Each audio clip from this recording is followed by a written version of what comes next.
Welcome to Lincoln Log, where we speak with leading historians and other officials about their stories, research, and wisdom.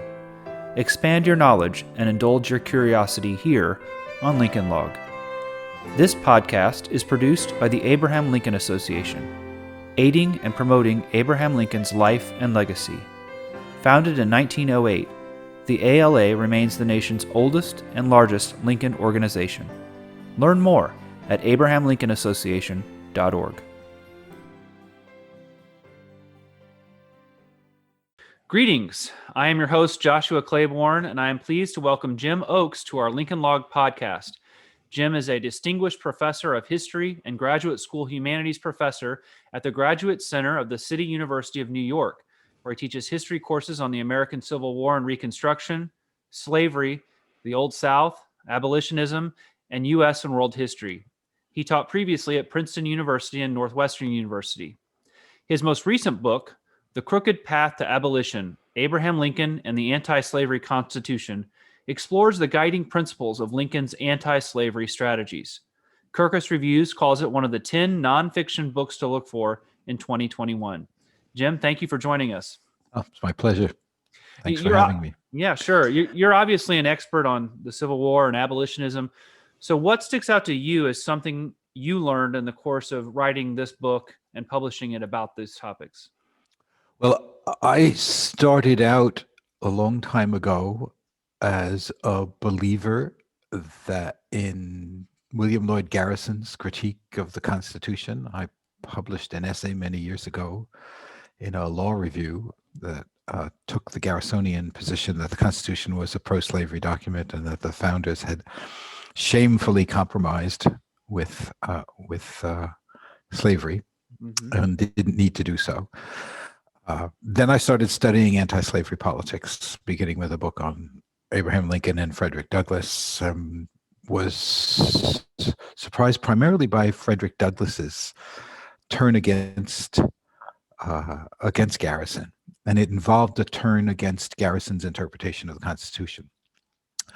It's not that I believed it at the time, but I thought that's awfully interesting that a radical abolitionist took this position, that he took a position based on his conversations with other radical abolitionists. And from there, it began to snowball. I began work on a big book on emancipation during the Civil War, in which I discovered that people in Congress, Republicans in Congress, came into the war with certain premises about what Congress could and couldn't do, what the president could and couldn't do. And the more I looked into it, the more it seemed to me that every argument that was being made between the secessionists and the Republicans was a constitutional argument, and that the constitutional argument the Republicans were making presupposed that the Constitution was an anti-slavery document.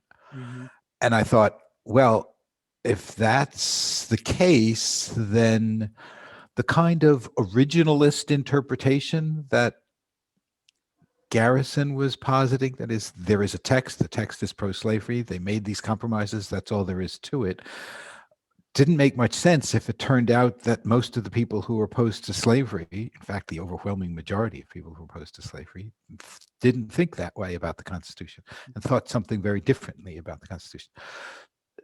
So I started studying anti-slavery constitutionalism, and I went back. I taught a couple of seminars on anti-slavery constitutionalism, and I had written an essay on Lincoln and the origins of the 13th Amendment. My editor saw it and said, why don't you turn it into a book, a short book? And I was at the time teaching graduate seminars on anti-slavery constitution, going through mountains of documents. And I thought the way to turn it into a book is to show that the premises Lincoln brought to his approach to slavery as president were grounded in a long developed constitutional tradition that was much more sophisticated and much more complex than I think we have ever realized. I don't think there's too many historians who, even the most diligent Lincoln scholars, haven't fully uncovered this this history of the Constitution, this version. Well, if we could touch a bit on that history. So obviously in 1788, when the Constitution was adopted, we had 13 American states and all permitted slavery. But the Constitution touted the blessings of liberty, banned slavery from American territories, and empowered the federal government to ban importation of slaves in 1808, which it did that year. What caused, and we can assume you'll talk about the constitutional implications, but what caused such a delay in realizing the full blessings of that liberty that's touted in the Constitution? Well, let me be a little offer a little bit of clarification about what the Constitution does. Sure. It is a compromise between the delegates who came to Philadelphia in the summer of 1787 from slave states and from states that were in the process of abolishing slavery. And so we know some of the most notorious of those compromises, the 3/5 compromise, which gave the slave states 3/5, counted the population of the slave states, 3/5 of the population for purposes of representation in the House of Representatives and the Electoral College. So it gives the slave states extra power in the federal government, and that's going to be the answer to your question ultimately. Right. But it also had a fugitive slave clause that wasn't in the Articles of Confederation. The fugitive slave clause was intrinsically ambiguous, but it nevertheless clearly gave the slaveholders a right to recapture their fugitive slaves in states where slavery was abolished or was being abolished. So those are clearly the basis of the kind of the pro-slavery Constitution, if you will. Now, pro-slavery theorists and politicians and writers pushed much further and made claims about the Constitution that are implausible, that the Constitution expressly recognizes the right of property in slaves, for example, things like that. Anti-slavery people came out of that convention aware that, in fact, the delegates had deliberately refused to refer to slaves as property, that they didn't want the Constitution to acknowledge a property right in man. So they start from there, and that is something that Sean Mullins recently demonstrated in his book. They also, as you pointed out, they read the preamble as promising the blessings of liberty to everyone, not just blacks, not just whites, not just free, not just women or anything, just everyone. It was a universal proposition. The Fifth Amendment says no person can be deprived of their liberty without due process of law. So if you ask the question, did the Constitution empower Congress to ban slavery from the territories? I think the answer is yes. Did the Constitution empower Congress to deprive states of the ability to import slaves in the Atlantic slave trade? The answer is yes. Did the Constitution empower Congress to abolish slavery in Washington, D.C.? Yes. Did the Fugitive Slave Clause empower states and maybe even the federal government to protect the due process rights of accused fugitives? And the answer anti-slavery people gave was yes, and they had been doing so since 1787. So why then, to get to your question, why then did it take so long?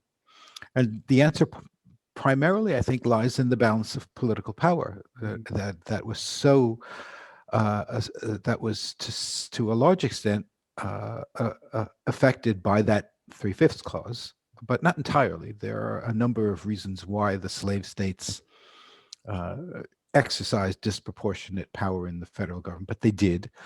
And the moment an anti-slavery president was elected and a majority, an anti-slavery majority took control of Congress, we had a civil war. Because they lost that control, and immediately you see an entirely different set of policies being adopted by the federal government, by Congress, by President Lincoln, based on a very, very different understanding of what the Constitution allowed the federal government to do, and in fact required the federal government to do. So, well, I've always found one of the genius strokes of Lincoln and what he offered was his view of the Constitution through the lens of the Declaration of Independence. right. And certainly the Declaration held that all men are created equal. Obviously, Right. that wasn't necessarily true for the founders, at least not all of them, but he reoriented our view of the Declaration and Constitution and how they work together. And they go hand in hand. And the Declaration, therefore, becomes really an aspiration.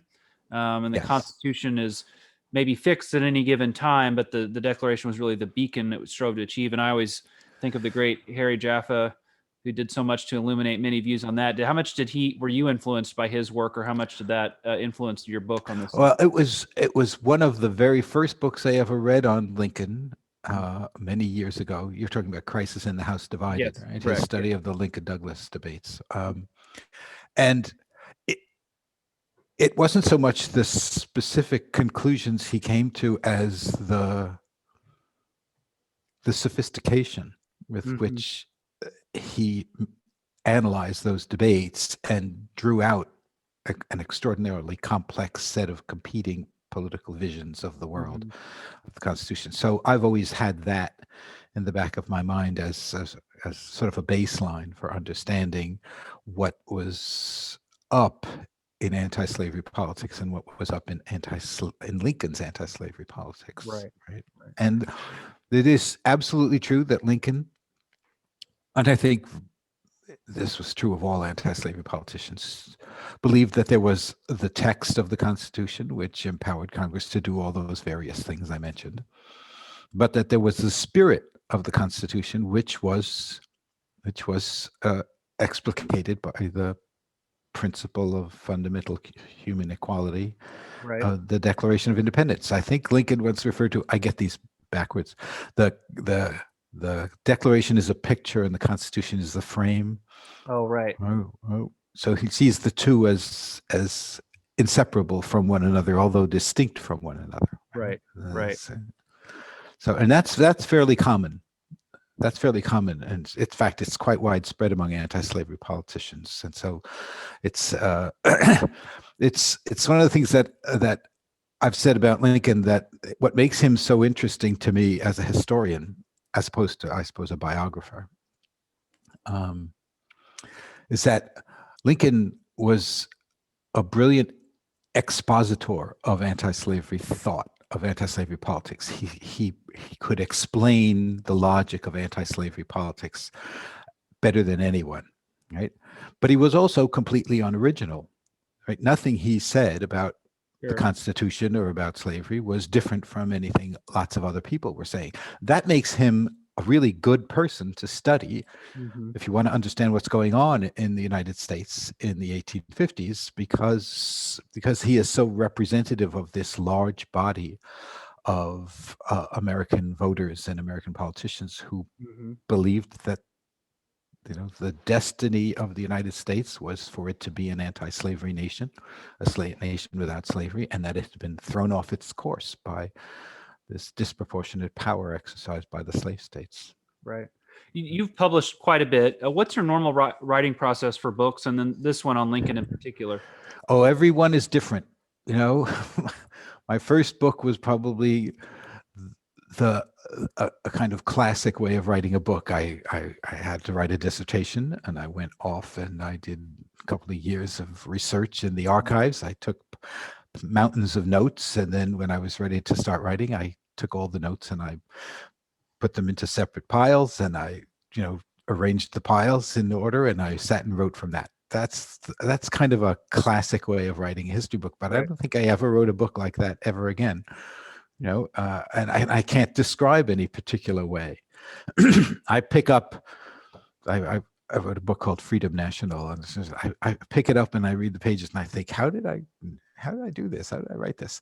In this case was also unique in that, as I mentioned, I had written this essay that became the last chapter of the book. I had also published an essay on Lincoln and race that was included in a collection of essays that Eric Foner published some years back. And I had that. And I was working on an essay presenting some new evidence on Lincoln's anti-slavery policy in the first year of the war.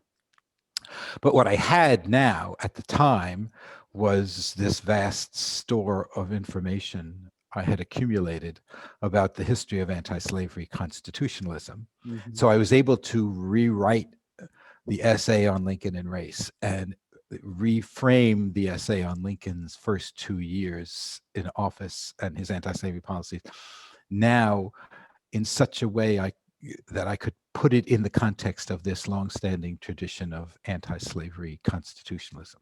So, for example, I don't think in Freedom National, which is the big book I wrote on the anti-slavery origins of emancipation, I never made a reference, as far as I know, to something called the forfeiture of rights doctrine. Right? Mhm. It's only when I started reading the longer history of anti-slavery constitutional thought that I realized that there was this well-developed body of thinking that said that if you secede from the Union, you will forfeit whatever constitutional rights you have to Right. slavery, and that primarily included, because all anti-slavery people acknowledged that the Constitution gave masters the right to recover their fugitive slaves. Well, you're going to forfeit that right. And abolitionists begin theorizing this in the 1830s. And Lincoln gave a speech in 1859 in which he explicitly said, look, you folks claim you're going to leave the Union if a Republican is elected president because we won't return your slaves. What do you think is going to happen when you leave? And we're under no obligation to return them. Right. And then he repeats that in his inaugural address. He says, you complain that we don't return your fugitive slaves. Well, that law is about as well enforced as a law can be when it violates the moral sense of the people. And in any case, what do you think you're going to get by seceding? Right. Then your fugitive slaves, now only partially returned, will not be returned at all. Right? And it's a very clear, unambiguous assertion that if you secede from the Union, we're going to stop returning your fugitive slaves, which is, of course, what we know they did Right. within, a month or two of the firing on Fort Sumter. Right. So I didn't know that when I wrote earlier books about Lincoln. I didn't have this background Sure. of this doctrine, this constitutional doctrine that had been developed. And I was able to reframe a lot of what was going on and see the degree to which the language of forfeiture suffuses the language of emancipation among anti-slavery politicians in the first 2 years of the war. Right. Lincoln is considered one of the best, if not the best, American presidents. What do you think, in your mind, accounts for that greatness? Did the crisis of the Civil War amplify his great attributes, or we still considered him one of the great presidents if the Civil War had not occurred? Oh, I can't answer the latter question. There were many. He had many virtues. He, there's nothing unique about what I'm about to say. He grew in office, right? He became a better commander in chief. Even the military historians will say that. He became more and more committed to racial equality than he had been before the war. He was tolerant of people who were not always loyal to him, in a way that he didn't take political loyalty or political agreement to be, a sign of something he should resent. He wasn't resentful about Right. people who disagreed with him, and that made it that made a difference. For example, when Republicans would complain that he was promoting Democrats as generals, he would say, look, I only care about whether they fight and whether they're good at being generals. And there are plenty of anti-slavery generals who are lousy when Right. it comes to the battles, and there are plenty of Democrats who are first-rate generals. And so that's a very important attribute, the willingness to work alongside people who don't agree with your politics because they're competent at what they do. Right. That's no small thing, and to be willing to put up with prima donnas and like that if they're doing their job, if they're getting the job done. Right. But above all, it was his his commitment, I mean, it's not just a commitment to saving the Union, right? It's commitment to saving a particular kind of union, Right. a union that didn't have slavery in it anymore, right? Right. And he had to maintain a coalition that had a base of supporters for anti-slavery policies, but also ex-conservative Whigs who were in favor of supporting the Union, but not particularly enthusiastic about emancipation, and war Democrats who were also in favor of supporting the Union and restoring the Union, but were actively opposed many times to Right. emancipation. And he managed to steer the emancipation policy through 4 years of war to its completion while holding that coalition together. Right. And Right. that's a remarkable achievement. Right. Well, you've alluded to his growth in office, and certainly his political and legal philosophy to in a sense changed and evolved over time. I mean, as a young man, he was more of a Whiggish political thinker, I should say, and then in the 1850s, he increasingly appealed to natural rights, and then by the time of the Civil War, I feel like he adopts more religious language and religious imagery in a lot of his speeches. Um, Right. what do you see accounting for that growth, and to what degree do you think that influences his view of the Constitution, if at all? Well, I, I think when the Whig Party fell apart and he had the natural home left for him to go to was this new anti-slavery Republican Party, because he had always been anti-slavery. I just think we have to take him at his word that Right. he was always anti-slavery. Couldn't remember a time when he wasn't anti-slavery. He Mhm. grew up in an anti-slavery household. His parents attended an anti-slavery church, and then so we just can take that as a given. It's just that he was never an anti-slavery politician, and as such, the constitutional premises that were so important to anti-slavery politics were never important. No, were never an important part of his identity as a Whig politician. Right. Mhm. Once he commits himself in 1854 to anti-slavery politics as his organizing politics, as his main appeal as a politician, he adopts this constitutional abolitionism, if you will, Mhm. this anti-slavery constitutionalism, and it is so central to all discussions of slavery. It's central. Just this morning, I was reading a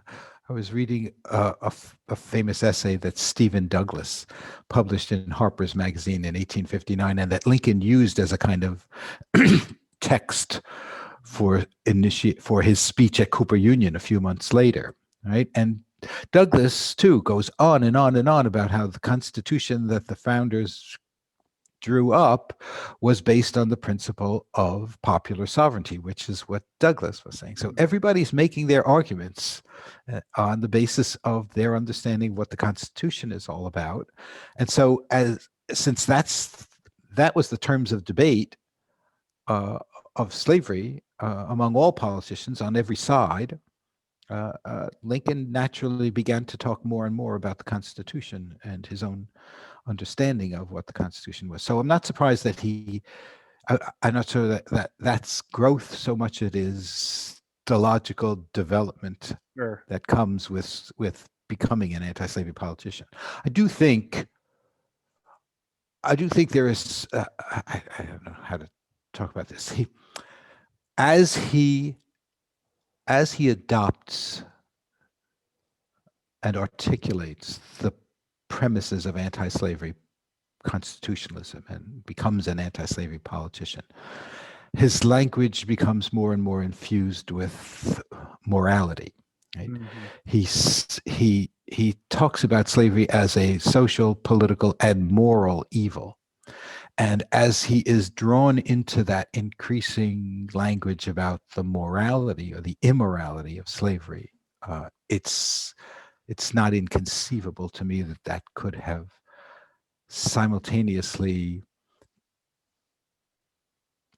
sort of diminished his earlier tendency as a young man to poke fun at religious figures and uh, uh, so his earlier skepticism about religion recedes.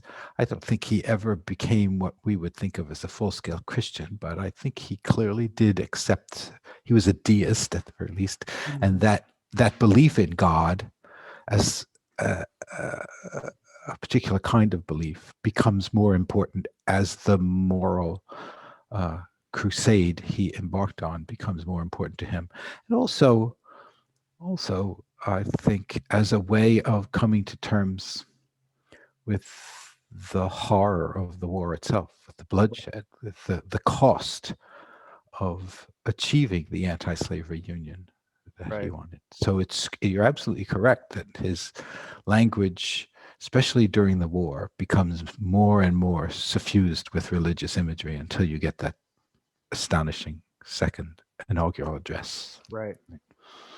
One for the ages, for sure.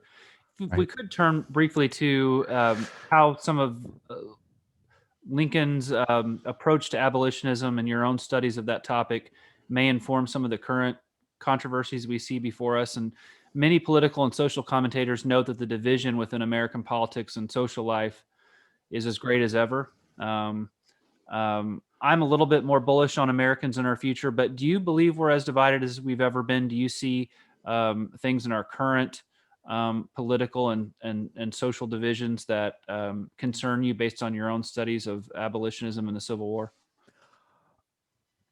Well, it's hard for me to imagine a civil war because the divide in contemporary American politics is not so clearly unambiguously sectional.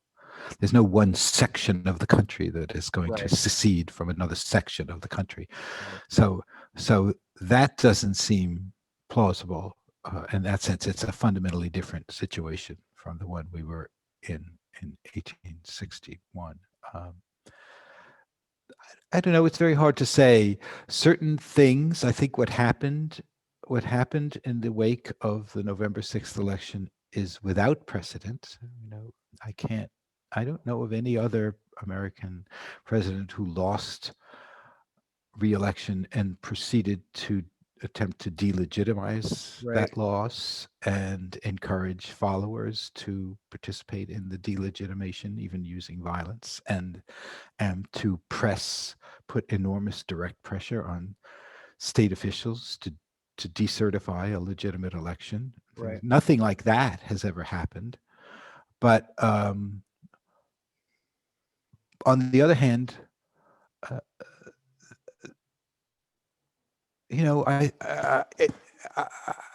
American politics has often been horrendously divided. Sure. There was an awful lot of talk about the legitimacy of the 1800 election. Andrew Jackson ran for election in 1828, claiming that the election 4 years earlier had been in some ways illegitimate, right? And the divisions in America in the 1830s, the number of mobs that were rampaging through the streets and attacking abolitionists and burning their meeting houses and things like that. That was pretty rough, as were the politics of the Jim Crow South. When there was a historian who described the post-war Southern Democratic Party as the paramilitary arm of the Ku Klux Klan, right? So you don't get much closer relationships between politics and violence as you got in that period either. So I don't think the violence is unprecedented. I think it's been there all the time, and it comes and it goes, and we're in a period of where people have been people who are willing to use violence feel empowered to do so in a way that they haven't in the Right. past, and that's dangerous. And it's, but what's going to happen in the future, I can't tell. I can't tell Right. whether or not if President Biden is an extremely successful president and very popular and can put that kind of opposition to rest, I think then we're fine. Right. And if his opponents remain intransigent, then I don't know what can, Right. unwilling to accept his legitimacy. I have to say,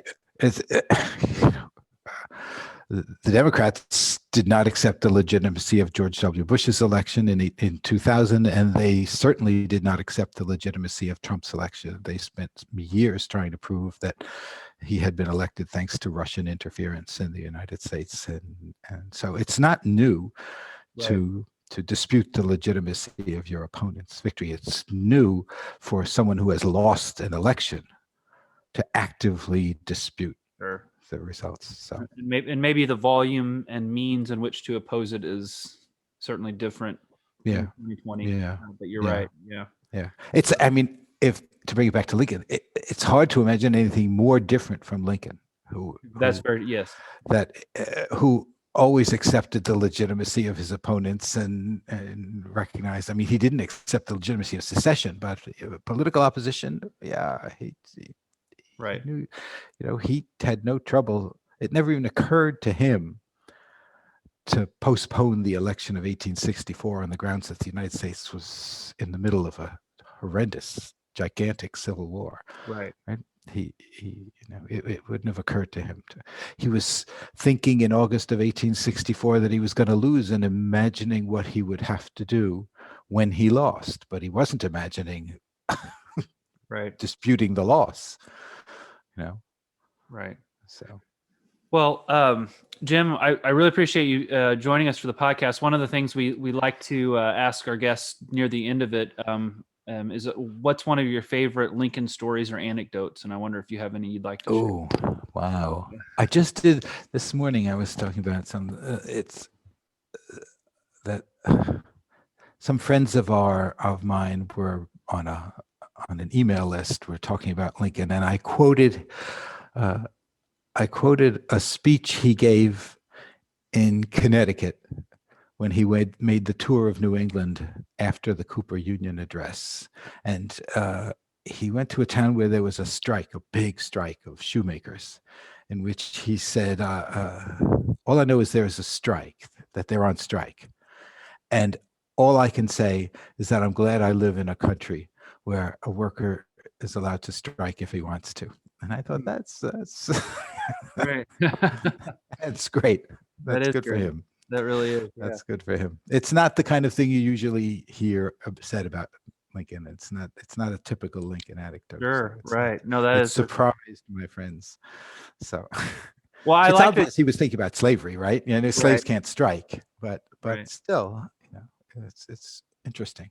It's interesting. I like that you went with a unique anecdote because I think it's very indicative of your book too. It comes at things from a unique angle, and you're I think analyzing and addressing and writing about something that, to your point, as you said at the beginning of the podcast here, it hasn't been explored quite to the degree that so much of the rest of Lincoln's life and philosophy has. So I really appreciate your addition to the body of Lincoln scholarship here. And I expect over the rest of the course of the year, you'll continue to get many accolades and awards for this book, and rightly so. I do confess I'm only about 30 to 40% through it. So I still need to finish it, but I can tell you haven't even gotten to the Lincoln part yet. from the part that I've read and skimmed, it's quite well done. Your writing is excellent. And you obviously have the track record to back it up too. So I'm sure you've got many great accolades coming your way. All right. Well, thank you very much for having me. It was a pleasure. Appreciate it. Thank you. Okay. Bye. Thank you for listening to Lincoln Log. You can subscribe to the podcast in iTunes, Spotify, or your favorite podcast app. And if you like this podcast, please consider rating it on iTunes and leaving a review. This helps other people find the show.